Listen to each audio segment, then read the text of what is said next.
Good morning. So for the topic for today is Bhopal gas tragedy. So our final year students will be giving a talk on the Bhopal gas tragedy, which is a chemical leak which happened in 1984 in the city of Bhopal, Madhya Pradesh, in India. At the time it was called as the worst industrial accident in history.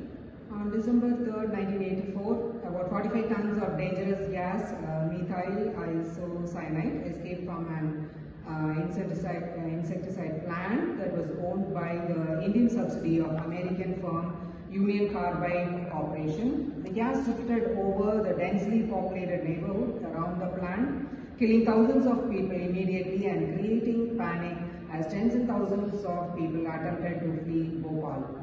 The final death toll was estimated between 15,000 and 20,000. So 500,000 survivors suffered respiratory problems, eye irritation, blindness and other maladies resulting from exposure to the toxic gas. Many were awarded compensation of few $100s. Investigation later established that standard operating and safety procedures at the understaffed plant had led to the disaster. In 1998, the former factory site was turned over to the state of Madhya Pradesh.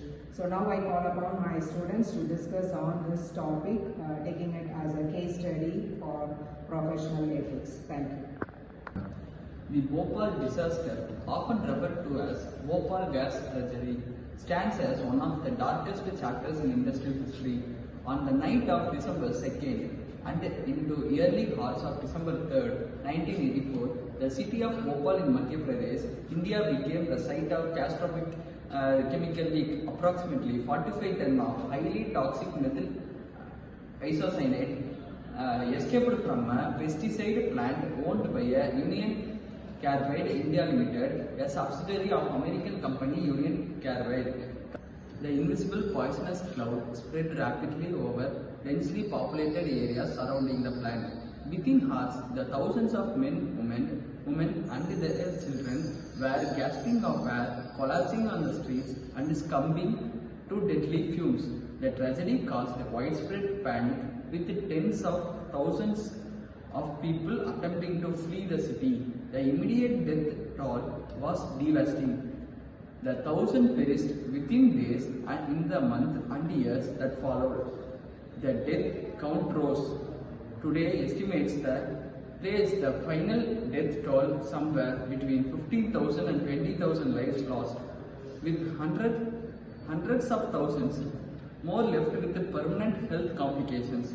The Bhopal gas tragedy, not only remembered as a catastrophic industrial accident but also as a case study in negligence, corporate responsibility, inadequate government regulation.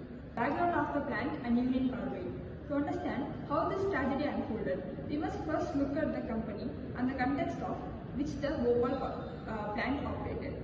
Union Carbide India Limited, or UCIL, was a subsidiary of Union Carbide Corporation. As US-based multinational UCIL had set up the pesticide plant in Bhopal during the 1970s to produce a pesticide called Sevin, which was widely used in India's agriculture sector. The production of Sevin required the use of methyl isocyanate, or MIC, a chemical that is extremely hazardous to humans. MIC is highly volatile and toxic. Even small exposures can cause severe damage to the eyes, lungs and skin. Safe handling of MIC requires advanced safety protocols, robust storage systems and highly trained staff. Unfortunately, in the years leading up to 1984, the Bhopal plant had been facing declining profits. Demand for pesticides had dropped and Union Carbide reduced investments in the plant's safety systems. Reports later revealed that key safety equipment had been shut down to cut costs. The refrigeration system designed to keep MIC at low temperatures and reduce its volatility was not operational. The flare tower, which could burn off excess gas, was out of service. The gas scrubber made to neutralize leaks was inadequate. In other words, by 1984, the Bhopal plant was operating under dangerous conditions with weakened safety mechanisms, poor maintenance and inadequate emergency preparedness. Disaster. The disaster began late in the evening of December 2nd, 1984. The A large volume of water entered a tank containing about 42 tons of MIC. The water triggered a runaway chemical reaction inside the tank. As the reaction intensified, the temperature and pressure inside the tank began to rise rapidly. By around midnight, the pressure had exceeded safe limits.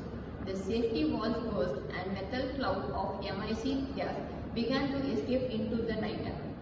The leak continued for nearly an hour, releasing about 45 tons of poisonous gas. Unlike smoke or dust, the gas was colorless but incredibly toxic. It spread silently across Bhopal, carried by the cool night breeze. The neighborhoods closest to the plant were hit first.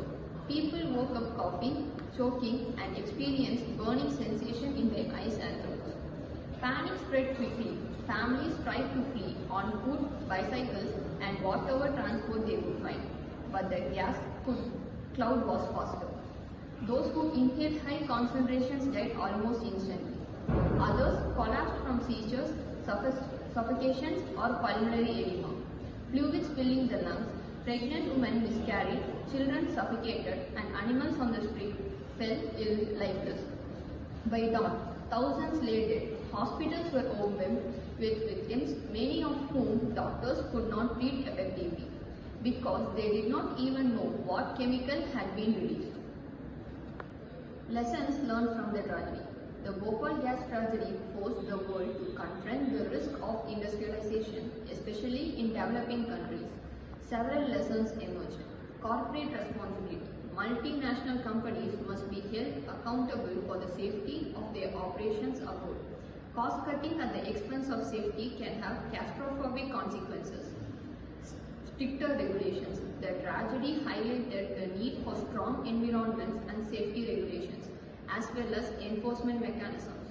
Emergency preparedness. Bhopal showed how critical it is to have a disaster preparedness plan, community awareness programs, and medical training for chemical accidents. This case study is just not about the past, it serves as a warning to the future. In today's world, rapid civilization and globalization, Bhopal must guide policymakers, corporations, and societies. The people of Bhopal paid the ultimate price for the mistake that could have been averted.